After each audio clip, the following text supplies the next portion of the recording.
first and foremost, the UK government, to my knowledge, has no right to be enforcing anything like this on the island. Yeah, certainly the constitutional position is such that it's extraordinary. I mean, the last time anything like this happened was the Manx radio issue back in the 60s, where we were legislated for, effectively, in relation to the British government deciding it didn't want pirate radio stations. But what was being proposed is extraordinary. It is certainly, to my mind, something that the whole of the population of the Isle of Man should be deeply concerned about.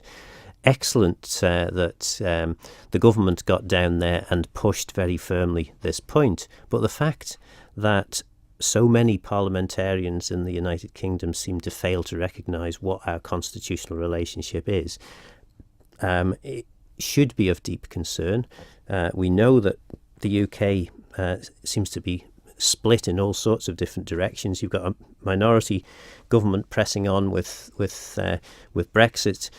You've got other devolved governments with totally different points of view as to what should happen, what shouldn't happen. I think at this sort of point, that we should be having some kind of debate in the Isle of Man about what our political future might be should UK parliamentarians come back and pay us the discourtesy of legislating over our heads. Where is the debate? And that's really why I'm getting involved here. I've left all my political axes behind, and really I don't want to get involved in politics because I've moved on from that. But something as important as this, this is the island which I dearly love, the nation which I dearly love, requires politicians to start discussing and debating what a future might be should UK parliamentarians disrespect us in the way that they were almost doing earlier this week. And as you've said, you've actively removed yourself from political circles. But this, as is reflected in your comments on social media, it seems, I think the word you used was bizarre, that this hasn't been discussed at a greater level. I mean, do you think this amendment was ever seriously expected to go through? I think there was concern, yes, and again, I'm pleased, very pleased that the Chief Minister's taken this very seriously. He's been doing an awful lot of work down in Westminster, but the fact that you can get an amendment tabled which so significantly disrespects the constitutional relationship between the Isle of Man demonstrates that despite all the work the Isle of Man government's been doing, we're still missing that point. I don't think we've got any particular loyalty from the vast majority of UK MPs.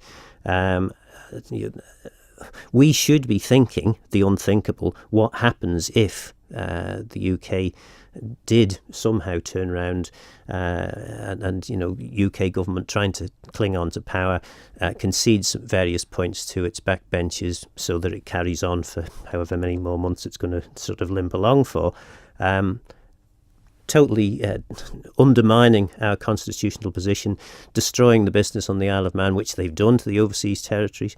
Whether it's the right or wrong issue is another matter, in terms of this transparency agenda. But the UK government could completely destroy the economy of the Isle of Man by legislating for us. What is our plan B? To paraphrase a little bit from what the Chief Minister had said, what one can infer that the island's kind of dodged a political bullet here or something to that effect. How close do you think we came to not dodging that successfully? I think very, very close indeed. I mean, you only have to see that the overseas territory got the bullet. The overseas territory's got the bullet. Isle of Man has been doing a huge amount of work behind the scenes to try and avoid dodging that bullet. Certainly at the time I was involved in politics, and I know subsequently too. But UK government is desperate. It's got a very, very slim sort of margin to work with, only with the sort of support of the DUP. they would ditch us as soon as look at us if they need to, and we need to be aware of that.